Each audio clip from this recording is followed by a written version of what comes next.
So LeBron James has not played this year. He will not reportedly go on the Lakers' 5-game road trip. He's got a sciatica issue. That's a nerve in the lower back, and also where Napoleon was exiled to, sciatica.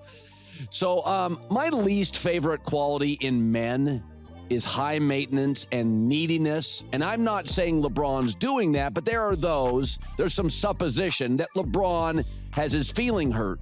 Oh, I'm hurt. Oh, my neck, my back, my neck and my back. Oh. The NBA just dropped a fresh ratings report, and people are losing their minds over it. Viewership is skyrocketing to levels we haven't seen since 2010, but here's the part that's got everyone whispering.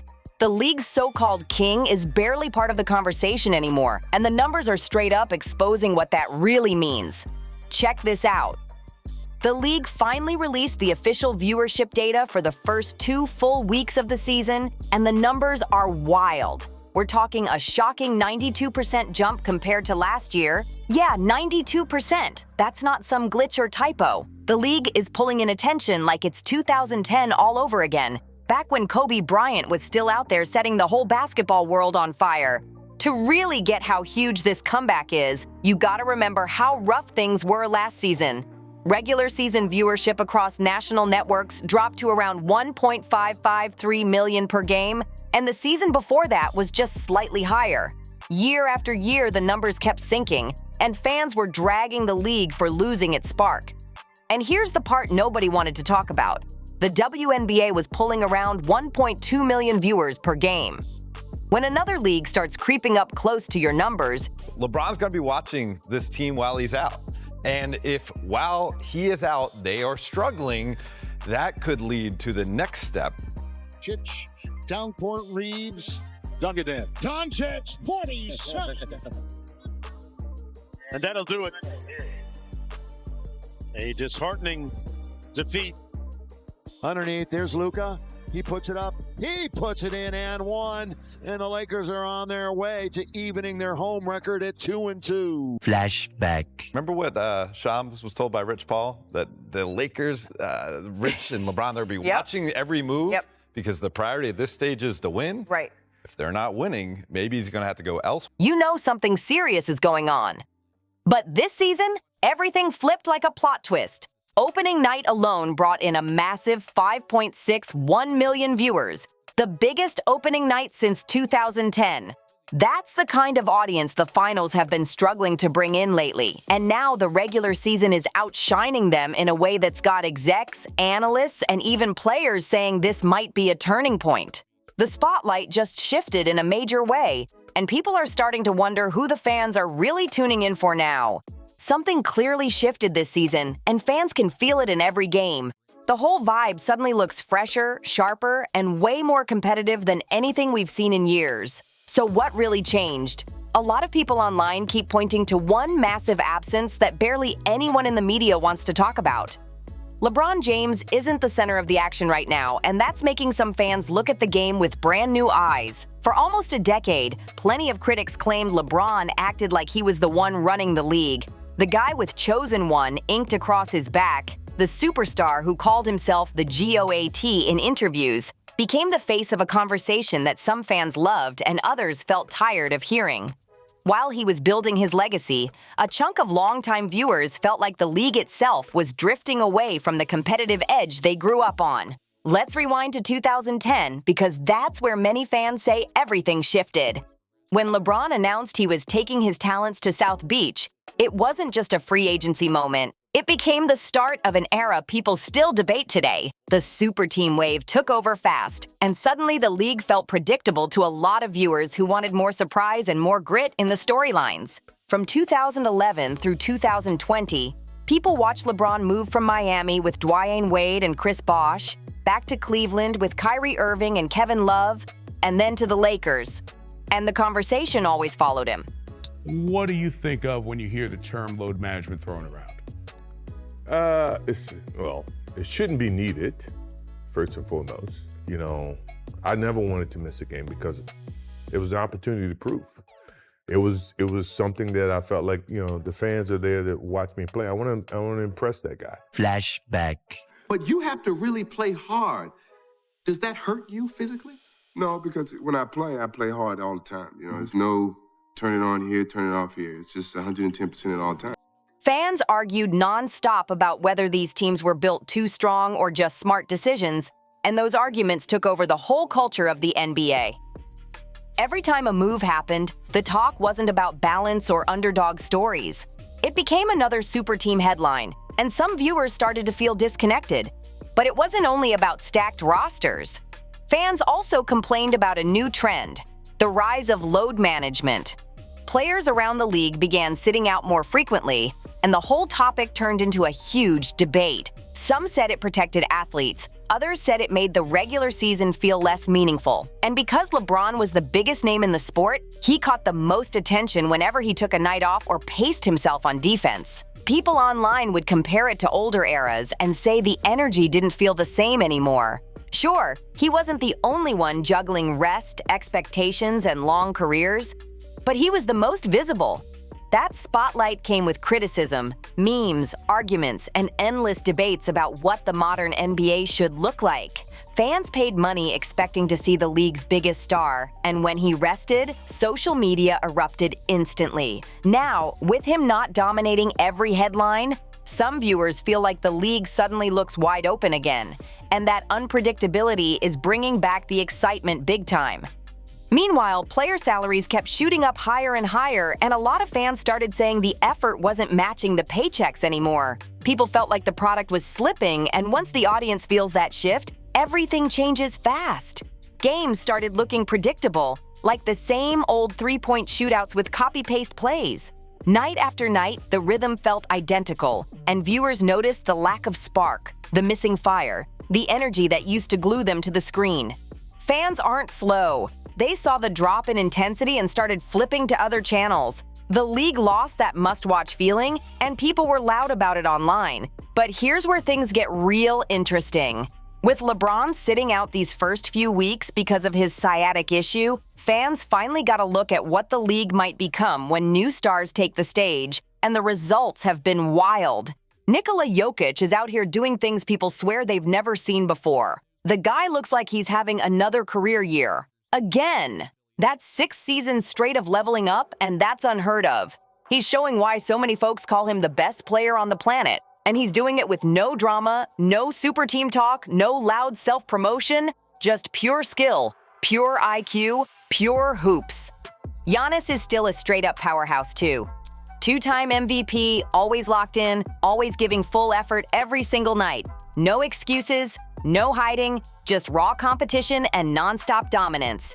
And then there's Luka Doncic lighting the whole league on fire. The man is almost averaging a 37-point triple-double to start the season, and he's doing it with smooth confidence that makes every play look effortless. These aren't video game stats. This is real life, happening right in front of our eyes. The league looks wide open, explosive, and more exciting than it has in years, and fans are loving it. Victor Wembanyama is out here shocking the whole league, leading the San Antonio Spurs to the 2nd seed in the West, and fans are losing it. A young star bringing a historic franchise back into the spotlight feels like a movie storyline coming to life. And look at the Oklahoma City Thunder. They won 68 games last year, and now they're sitting at 11-1. People online are talking like they're chasing a 70-win season, something only 2 teams in basketball history have ever pulled off. That's the kind of run that turns regular games into must-watch TV. And hold up, the Detroit Pistons are suddenly 9-2, leading the East behind Cade Cunningham. Detroit, the Pistons! When was the last time anybody talked about Pistons basketball with this much excitement? Now, they're one of the hottest stories in the league, and fans everywhere are tuning in just to see if the hype keeps growing. Story after story, the league feels new again. Fresh matchups, rising stars, unpredictable battles, and a lot of people are saying it's because the NBA is finally shifting into a new era with new faces shining bright. And here's the part that's got people talking even louder. The Lakers are surprisingly thriving without LeBron right now. They're 8-3 with him sitting out, sitting comfortably in 4th place in a stacked Western Conference. And the way they're playing has fans buzzing. Austin Reeves has been going crazy with around 31 points and 9 assists per game, showing what he can do when he's allowed to run free without waiting for touches. The whole squad has energy, rhythm, and trust. Exactly what people expect from classic Lakers basketball. But here's where the tension kicks in. Reports say LeBron is close to returning. He's been practicing with the Lakers G League affiliate and ramping up, and insiders say his comeback could happen any day now. And the big question everyone keeps asking is simple. When he steps back into the lineup, what direction does this team go? Fans keep bringing up history, and the chatter online is loud. Some think the momentum shifts, others think it all falls apart. Either way, everyone's watching to see how this next chapter plays out. Once LeBron comes back, a lot of fans online already think they know how things might play out. People keep saying the ball will slow down in his hands again, rotations might shift, and Bronny could end up spending more time on the bench instead of getting steady G League development reps. Folks are worried the offense might turn predictable, and national TV networks might jump right back into pushing LeBron-heavy storylines every single night. Now let's talk about Commissioner Adam Silver, because his name keeps popping up in these conversations. For years, fans felt like he positioned LeBron as the center of every marketing push. Primetime games, promo clips, feature stories, everything looked built around keeping LeBron in the spotlight. Even when ratings dipped, a lot of viewers felt like the league wasn't switching things up or giving new stars space to shine. But something surprising happened recently. Silver was asked who he thinks the greatest player ever is, and he said Michael Jordan, then joked, "Don't tell LeBron I said that." Fans ran with that moment instantly, saying it felt like Silver was revealing how loaded the GOAT debate can be. People online were talking like the commissioner knows the conversation is more complicated than the hype makes it appear. Silver followed up with another comment that got even more attention. He said he doesn't want to anoint the next face of the league the way the NBA did in the past.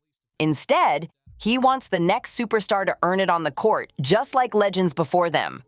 To a lot of fans, that sounded like code for, "We're doing things differently this time," and players around the league definitely noticed how the energy has changed. Some stars have even hinted that they felt the spotlight leaned heavy towards certain names in the past, and now everyone's watching to see which new talent steps forward in this fresh era. Isaiah Thomas once spoke up about what he felt were double standards in the league, saying some calls seemed to go LeBron's way more often than they would for other players. Fans jumped on that instantly, turning it into a major conversation online. People started pointing at old clips, arguing about fouls, reviews, and discipline, saying the whole thing looked uneven from the outside. And then there's the LeBron James situation, the storyline everyone has an opinion on. The Lakers drafted him, creating a historic father-son moment, and the hype was everywhere. Some fans loved it, others felt like he should be getting steady G League development instead of being thrown straight into NBA pressure. But no matter which side people were on, the move had the whole basketball world talking nonstop. For years, a lot of viewers felt like the league kept leaning into whatever made LeBron the centerpiece, building narratives around him, keeping him in prime time, and treating every moment like part of a bigger legacy storyline. But many fans argued that it hurt variety, saying the league needed more fresh faces and more unpredictability to keep people engaged. Now let's compare eras for a second, because this is where the debate gets loud. Back in 2010, when Kobe Bryant was the centerpiece of NBA marketing, the competition felt wide open. Viewership was strong, fan energy was high, and every season felt like a real battle between multiple contenders. And guess what? Those numbers look a lot like what we're seeing right now at the start of this season. Then, from 2011 onward, as super teams became the main talking point, a lot of fans say the league's energy slowly changed. LeBron's era had huge moments, but people got tired of the same matchups over and over, especially when the Warriors and Cavaliers went head-to-head 4 straight years. At first, it was cool, but after a while, fans felt like they already knew the ending. By the time last season rolled around, ratings had slipped to some of the lowest numbers in modern NBA history. Casual fans drifted away, hardcore fans complained louder than ever, and the whole conversation shifted to how predictable everything felt. But even while all this was happening, LeBron kept his primetime slots, major storylines, and constant media attention. A lot of viewers felt like the league was putting more energy into keeping one legacy alive instead of letting the full product evolve. And now, with these new stars shining, people are realizing how much excitement they missed out on. But now, these first few weeks have shown fans something wild. The NBA doesn't actually need LeBron James to shine anymore. A lot of people online are even saying the league looks cleaner, faster, and way more fun without him dominating every headline. The ratings are booming, the excitement is on another level, and the competition feels real again. Think about it. The NBA just had its strongest opening stretch in more than a decade. Viewership jumping 92% is no small thing. That's a signal fans can't ignore. Young stars are cooking, teams are battling hard, and every night feels unpredictable in the best way possible. And the one major change during this hot start, LeBron hasn't been on the floor, and that has sparked one of the loudest conversations of the season. Now he's gearing up for his return, and he's turning 41 in December. Everyone knows his career is heading toward its final chapters, and fans are wondering what the league will look like once he officially steps aside. Some people are saying the NBA might finally breathe again, letting new superstars take over the spotlight with fresh energy and new storylines that hit different. Adam Silver might not say anything publicly. He can't. But fans keep pointing to the numbers and claiming they tell their own story. The big debate right now is whether the NBA slowed down in past years because the spotlight stayed locked on one guy for too long instead of letting the whole league shine. The path forward looks simple to a lot of viewers. Stop pushing old narratives. Stop putting one player above the rest. Let these young killers hoop free. Give the game back its edge. These 3 weeks without LeBron have opened people's eyes to what's possible when every team gets a fair shot at the spotlight. But what do you think? Are these ratings just a coincidence, or is this really proof the league looks different without LeBron on the court? Drop your thoughts in the comments because I want to hear every take. Make sure you like, subscribe, share, and turn on those notifications so you never miss an upload. The league is shifting quick, and we're breaking down every wild twist and turn. See you on the next one!